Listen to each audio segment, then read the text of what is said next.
नमस्कार दोस्तों। एक बार फिर से स्वागत करते हैं आपके अपने YouTube चैनल के एजुकेशन हब पर। दोस्तों, जैसा कि हमारी भारत की संविधान यात्रा चल रही है और वो स्पेशल चल रही है दिल्ली पुलिस, एसएससी जीडी और आने वाली रेलवे ग्रुप डी के लिए। तो अब तक की जो हमारी भारतीय संविधान यात्रा चल रही है उसमें आज हमारा अध्याय 12, यानी कि हमारी कक्षा 12। इससे पहले हमने 11 कक्षा ऑलरेडी कर चुके हैं। और अभी जो हमारा टॉपिक चल रहा है वो चल रहा है भारत के राष्ट्रपति। इसमें हमने भारत के राष्ट्रपति के प्रमुख अनुच्छेद के बारे में अभी तक बात कर चुके हैं, यानी कि 2 क्लास अभी तक राष्ट्रपति के बारे में हो चुकी है। आज हमारी जो राष्ट्रपति की तीसरी क्लास है। तो आज हम जिसमें बात करने वाले हैं वो है राष्ट्रपति की शक्तियां। क्या? राष्ट्रपति की शक्तियां, यानी कि राष्ट्रपति के पास कौन कौन सी पावर होती है और उनका इस्तेमाल कैसे कर सकता है। आज उसी के बारे में हम बात करेंगे इस क्लास में। देखिए, राष्ट्रपति के पास 2 तरह की शक्तियां होती है। कैसी?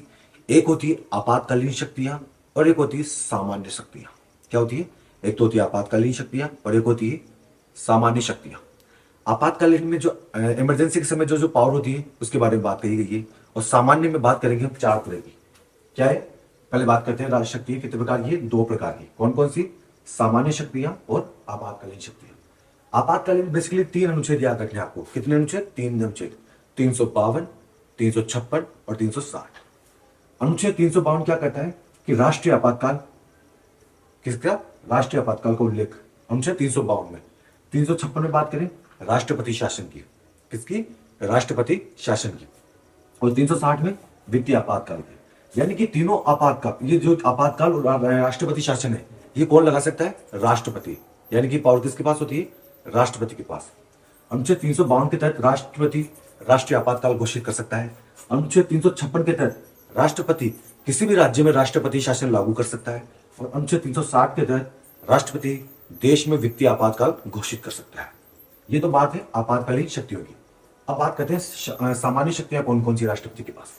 सामान्य शक्तियों पहली बात करते हैं कार्यकारी शक्तियां। कौन सी? कार्यकारी शक्ति। दूसरी बात करते हैं न्यायिक शक्तियां, यानी न्याय से संबंधित कौन कौन सी शक्तियां हैं। तीसरी बात करते हैं वित्तीय शक्तियां। यहां हमने बात की वित्तीय आपातकाल की, जबकि हम बात करते हैं वित्तीय शक्तियां कि वित्त से संबंधित कौन कौन सी राष्ट्रपति के पास पावर होती है। उसके बाद चौथी बात करेंगे विधायी शक्तियां। कौन कौन सी? विधायी शक्तियां। तो सबसे पहले सामान्य शक्ति बात करेंगे हम। कौन सी? कार्यकारी शक्तियां। दूसरी बात करेंगे न्यायिक शक्तियां। तीसरी बात करेंगे वित्तीय शक्तियां और चौथी बात करेंगे विधायी शक्तियां। तो आइए एक एक के बारे में पढ़ते हैं और इनमें क्या क्या लिखा हुआ है उनके बारे में बात करते हैं। तो बेसिकली ये स्ट्रक्चर है, ध्यान रखना।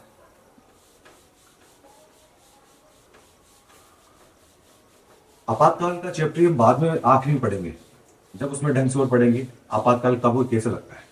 अभी हम बात करेंगे राष्ट्रपति की सामान्य शक्तियों की। सामान्य शक्ति में पहली बात करेंगे कार्यकारी शक्तियां। कार्यकारी शक्तियां।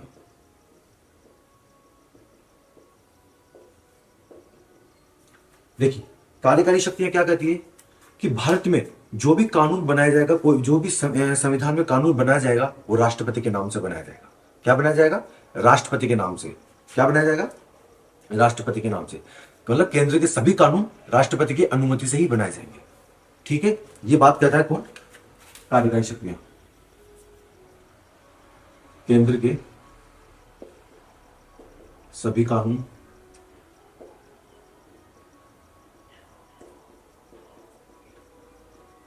राष्ट्रपति के नाम से बनाए जाते हैं। क्या कहते हैं? केंद्र के सभी कानून राष्ट्रपति के नाम से बनाए जाते हैं। राष्ट्रपति कई प्रमुख पद है जिन पर नियुक्तियां करता है इसी कार्यकारी शक्तियों के तहत। क्या करता है? राष्ट्रपति द्वारा, इसमें डायरेक्ट लिख देता हूं मैं, राष्ट्रपति द्वारा की गई नियुक्तियां,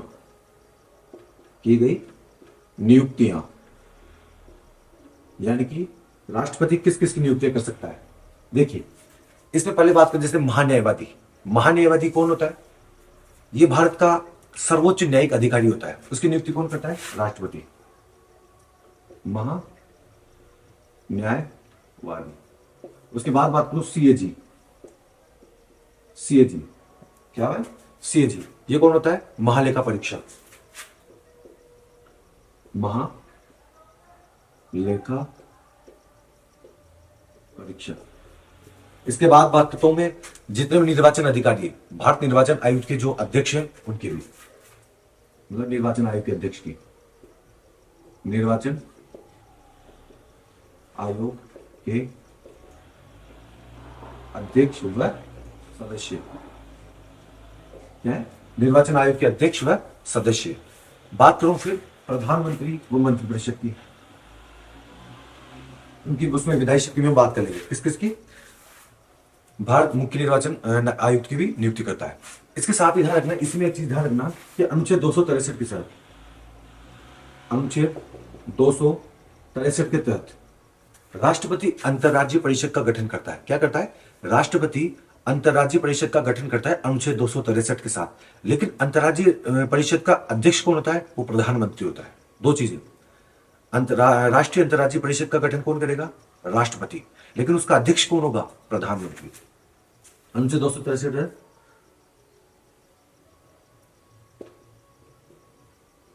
अंतर्राज्यीय, क्या है इसका?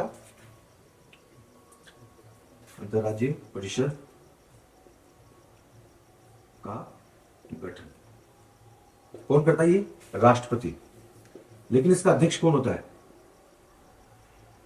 इसका अध्यक्ष होता है प्रधानमंत्री। Delhi police plus MTS, SSC MTS में सवाल आया हुआ है। अनुच्छेद 263 अंतर्राज्यीय परिषद का उल्लेख कौन सा अनुच्छेद में? 263 में। इसका गठन कौन करता है? राष्ट्रपति। इसका अध्यक्ष कौन होता है? प्रधानमंत्री। ठीक है, तो ये सब बात हमने किसकी? कार्यकारी शक्तियों की बात की है। ये कार्यकारी शक्तियों मैनेजमेंट इनके बारे में बात की। अब आइए दूसरी शक्तियों के बारे में जानते हैं। कौन सी? दूसरी शक्ति। और दूसरी शक्तियां कौन सी आएगी उसमें देखते हैं। दूसरी शक्ति की बात करेंगे न्यायिक शक्ति। न्यायिक शक्तियां,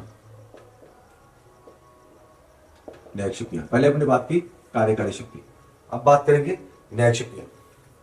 न्यायिक शक्ति में राष्ट्रपति के पास सबसे पहले बात करते हैं अनुच्छेद 72 के साथ, अनुच्छेद 72 के तहत राष्ट्रपति के पास क्षमादान की शक्ति होती है। क्या होती है? क्षमादान की शक्ति। कौन सा अनुच्छेद? अनुच्छेद 72। इसके पास क्या होती है? राष्ट्रपति के पास क्षमादान की शक्ति, क्षमादान की शक्ति। यानी कि राष्ट्रपति के पास एक ऐसी पावर होती है जो किसी की सजा को कम कर सकता है, किसी भी सजा को माफ भी कर सकता है। क्या कर सकता है? राष्ट्रपति किसी भी व्यक्ति की सजा को कम भी कर सकता है, उसकी सजा को पूर्णतः माफ भी कर सकता है। एक चीज ध्यान रखना, वेरी इंपॉर्टेंट, राष्ट्रपति के पास फांसी को माफ करने की भी शक्ति होती है। सिर्फ राष्ट्रपति के पास होती है, ये राज्यपाल के पास नहीं होती, ध्यान रखना। तो राष्ट्रपति किसी की सजा को कम कर सकता है, उस सजा को पूर्णतः माफ भी कर सकता है, और फांसी की सजा को भी माफ कर सकता है। तो क्षमादान में क्या लिखोगे? इसमें सजा को कम या माफ कर सकता है, और इसी के तहत फांसी की सजा को माफ कर सकता है। कौन कर सकता है? सिर्फ राष्ट्रपति। ये पावर सिर्फ राष्ट्रपति के पास है। ठीक है, और एक चीज देखिए, राष्ट्रपति इसी न्यायिक शक्तियों के तहत supreme court plus high court, राष्ट्रपति सुप्रीम कोर्ट और हाई कोर्ट के मुख्य न्यायाधीशों व अन्य न्यायाधीशों की नियुक्ति भी करता है। कौन करता है? भारत के राष्ट्रपति के पास एक पावर होती है। क्या होती है? कि सुप्रीम कोर्ट व हाई कोर्ट के मुख्य न्यायाधीश व अन्य न्यायाधीशों की नियुक्ति भी राष्ट्रपति कर सकता है। मुख्य न्यायाधीश व अन्य न्यायाधीशों की नियुक्ति कौन कर सकता है? राष्ट्रपति। तो यहां पे ध्यान रखना है, तो अनुच्छेद 72 याद रखना। राष्ट्रपति के पास क्षमादान की शक्ति कौन से अनुच्छेद में? 72 में। सजा को कम या माफ कर सकता है, और फांसी की सजा को भी माफ कर सकता है। उसके बाद सुप्रीम कोर्ट व हाई कोर्ट के मुख्य न्यायाधीश की व न्यायाधीशों की नियुक्ति कौन करेगा? राष्ट्रपति। इसी के साथ एक और चीज ध्यान रखना, साथ के साथ क्या करोगे? इसी के साथ एक और चीज ध्यान रखना, राष्ट्रपति अनुच्छेद 127 में, अनुच्छेद 127, राष्ट्रपति अनुच्छेद 127 के तहत तदर्थ न्यायाधीश की नियुक्ति करता है। कैसे? तदर्थ न्यायाधीश की नियुक्ति। अभी तदर्थ न्यायाधीश क्या होता है? तदर्थ न्यायाधीश वह होता है, राष्ट्रपति किसी भी हाई कोर्ट के, राष्ट्रपति किसी भी हाई कोर्ट के न्यायाधीश को डायरेक्ट सुप्रीम कोर्ट का मुख्य न्यायाधीश बना सकता है। क्या? तदर्थ न्यायाधीश क्या होता है? राष्ट्रपति किसी भी हाई कोर्ट के न्यायाधीश को सुप्रीम कोर्ट का सीधा मुख्य न्यायाधीश बना सकता है। ये पावर किसके पास है? राष्ट्रपति के पास। कौन से अनुच्छेद के सर? 127। तदर्थ न्यायाधीश, तदर्थ न्यायाधीश की नियुक्ति। तदर्थ न्यायाधीश कौन होता है? हाई कोर्ट का न्यायाधीश, हाई कोर्ट का उच्च न्यायाधीश, हाई कोर्ट का उच्च न्यायाधीश की नियुक्ति राष्ट्रपति द्वारा सुप्रीम कोर्ट के मुख्य न्यायाधीश के रूप में की जा सकती है, किसमें? ये सवाल आया हुआ है आपके इसमें सीजीएल में, एसएससी सीजीएल में, सवाल आया हुआ है। अनुच्छेद 127, अनुच्छेद 127 क्या बोलता है? तदर्थ न्यायाधीश की नियुक्ति राष्ट्रपति द्वारा की जाती है। और तदर्थ न्यायाधीश क्या होता है? हाई कोर्ट के किसी भी उच्च न्यायाधीश की नियुक्ति डायरेक्ट सुप्रीम कोर्ट में करना ही तदर्थ न्यायाधीश कराता है। ठीक है, ये सब हमने बात की इसमें न्यायिक शक्तियों में। अब बात करते हैं तीसरी शक्ति। तीसरी शक्ति कौन सी न्यायिक के बाद? राष्ट्रपति के बाद तीसरी आएगी वित्तीय शक्तियां। कौन सी? वित्तीय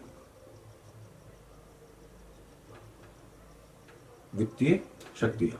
देखिए, वित्तीय में नाम से पता चल रहा है कि पैसों से रिलेटेड शक्तियां किसके पास होगी? राष्ट्रपति के पास। यानी कि संसद में धन विधेयक प्रस्तुत करने से पहले राष्ट्रपति से अनुमति लेना आवश्यक होता है। क्या? संसद में धन विधेयक प्रस्तुत करने से पहले राष्ट्रपति से अनुमति लेना आवश्यक होता है। और ये किस अनुच्छेद के तहत होता है? अनुच्छेद 109 के तहत। क्या होता है? अनुच्छेद 109 के तहत धन विधेयक को संसद में प्रस्तुत करने से पहले राष्ट्रपति की अनुमति लेना आवश्यक है। वित्तीय शक्ति में क्या बोलोगे? अनुच्छेद 109 क्या बोलता है? धन विधेयक को संसद में प्रस्तुत करने से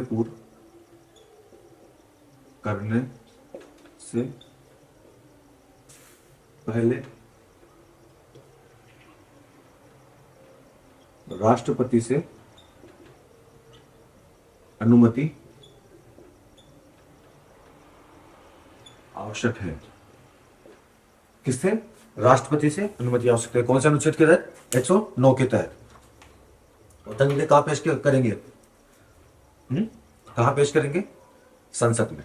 ठीक है, इसी के साथ एक और अनुच्छेद याद रखना है, अनुच्छेद 280। इसको मिटा के फिर थोड़ा उससे हिसाब से कर देता हूं। 109 लिखिए, धन विधेयक को संसद में प्रस्तुत करने से पहले राष्ट्रपति की अनुमति आवश्यक है। इसी के साथ एक और चीज ध्यान रखिए, अनुच्छेद 280। 280 के तहत राष्ट्रपति प्रत्येक 5 वर्ष में एक वित्त आयोग का गठन करेगा। क्या करेगा? राष्ट्रपति प्रत्येक 5 वर्ष में एक वित्त आयोग का गठन करेगा। वित्त आयोग का गठन कौन करेगा? राष्ट्रपति। वित्त आयोग का गठन। देखिए, अब वित्त आयोग की बात हमने कर ली, तो वित्त आयोग के बारे में कुछ बेसिकली जान लेते हैं। क्या? बेसिकली जान लेते हैं। वित्त आयोग में सदस्य पूछ ले आपसे, तो इसमें होता है 1+4, यानी कि इसमें एक अध्यक्ष होता है और 4 अन्य सदस्य होते हैं। क्या होता है? एक अध्यक्ष होता है और 4 अन्य सदस्य होते हैं। अभी तक वर्तमान में 15वां वित्त आयोग चल रहा है। कौन सा आयोग चल रहा है? 15वां वित्त आयोग चल रहा है। तुम्हारे लिए इंपॉर्टेंट है कि पहले वित्त आयोग का अध्यक्ष कौन है, 15वें के कौन है, और जो आगे 16वां वित्त आयोग चलेगा, जो कि 2026 से चलेगा, उसमें उसके अध्यक्ष कौन रहेंगे। ठीक है, तो पहले वित्त आयोग की फर्स्ट वित्त आयोग का अध्यक्ष, मैं डायरेक्ट बात करूं अध्यक्ष की। किसकी बात करूं मैं? अध्यक्ष की। और अध्यक्ष किसके? केसी नियोगी। केसी नियोगी। ये बने 1952 में। कब? 1952 में। कौन बने? केसी नियोगी। उसके बाद बात करता हूं मैं 15वें तारीख का अध्यक्ष कौन है? 15वां, अभी जो वर्तमान में चल रहा है 15वां में है। अभी ये कौन है? कौन है 15वें में? 15वें भी आपको मिलेगी एन के सिंह।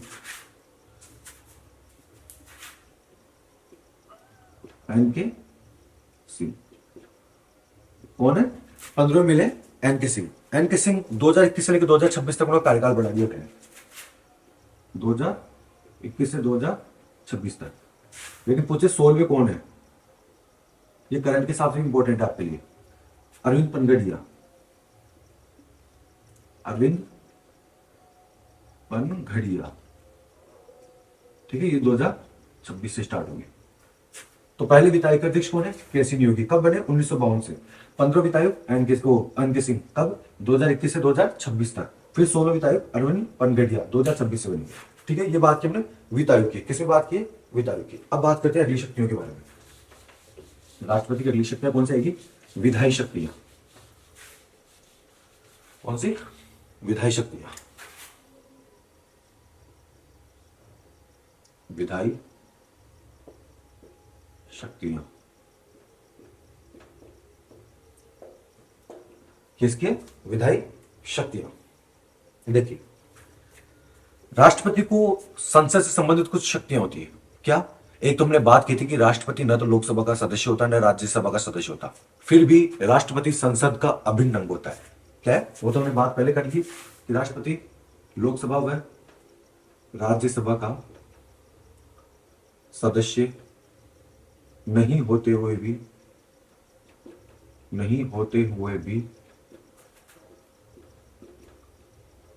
संसद का अभिन्न अंग होता है। क्या है? लोकसभा और राज्यसभा का सदस्य नहीं होते हुए राष्ट्रपति संसद का एक अभिन्न अंग होता है। उसके बाद राष्ट्रपति के पास एक पावर है। राष्ट्रपति राज्यसभा में 12 सदस्य मनोनीत कर सकता है। क्या कर सकता है? राष्ट्रपति राज्यसभा में 12 सदस्य मनोनीत कर सकता है। वो 12 सदस्य कौन होंगे? जिन्होंने कला, खेल, खिलाड़ी में उत्कृष्ट कार्य किया हो। क्या? जिन्होंने कला क्षेत्र, पत्रकारिता या कला मतलब जिसमें दुनिया को रोमांचन करने की दुनिया में कुछ ना कुछ उच्च लेवल पर कार्य किया हो, उन्हीं को राष्ट्रपति 12 सदस्य राज्यसभा में मनोनीत कर सकता है। और ये मनोनीत करने की शक्ति हमने कौन से देश से अपनाई? आयरलैंड से। कहां से अपनाई? आयरलैंड से। यानी कि राज्यसभा में 12 सदस्य मनोनीत कर सकता है। और ये 12 सदस्य कौन होंगे? जिन्होंने कला, पत्रकारिता, समाज सेवा ऐसे कई उत्कृष्ट कार्य किए हों, उन्हीं को। और ये अवधारणा हमने कहां से अपनाई? ये अवधारणा हमने अपनाई है आयरलैंड से। आयरलैंड से।